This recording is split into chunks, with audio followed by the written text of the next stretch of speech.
இன்றைக்கு குவைத் நாட்டையே கலக்கி கொண்டிருக்கும் இலங்கையை சேர்ந்த, அதாவது இலங்கை நிலாவடியை சேர்ந்த வாலிபன் சுரேஷ்குமார். தெரியுமா அவருக்கான 2வது பதிவு. பல கிழவிகளின் கனவு நாயகன் சுரேஷ்குமார்.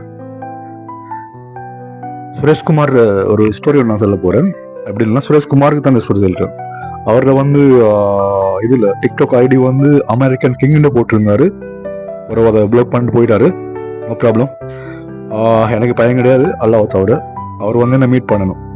ஏன்னா நான் அவருக்கு ஒரு பெரிய ஒரு கிஃப்ட் வச்சுக்கிறேன். சுரேஷ்குமார், அதே ஒன்று தெரியுமா? இப்படிதான் ஒருத்தர் பொண்டாட்டி புள்ளன்னு சொல்லி தப்பான ரீதியா பணம் சேர்த்தாரு.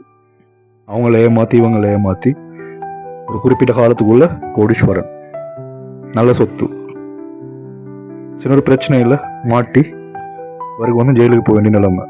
எனக்கு குற்றம் செஞ்சவன் எப்படி மாற்றி 1 வருஷம் சிறை தண்டனை முடிச்சுட்டு வார ரூட்ல பொண்டாட்டியும் இல்லை, பிள்ளையும் இல்லை, நகையும் இல்லை, சொத்தும் இல்லை, ஒன்றுமே இல்லை. அவள் எல்லாத்தையும் எழுதி எடுத்துட்டு இன்னொருத்தனோட ஓடி போய் அதே நிலைமை நாளைக்கு உங்களுக்கு நடக்கும் கண்டிப்பா. வினை விதைத்தவன் வினை அறுப்பான். Okay, cool Sureshkumar, cool. எல்லாமே கொஞ்ச நாள் தான். ஒரு குறிப்பிட்ட நாளைக்குள்ள உங்களோட லைஃப் எப்படி மாறும்னு பாருங்க. அப்படி இல்லையா, உங்களுக்கு தப்பிக்கணும்னு ஆசையா இருந்தா நீங்க என்ன மீட் பண்ணுங்க. ஓகே.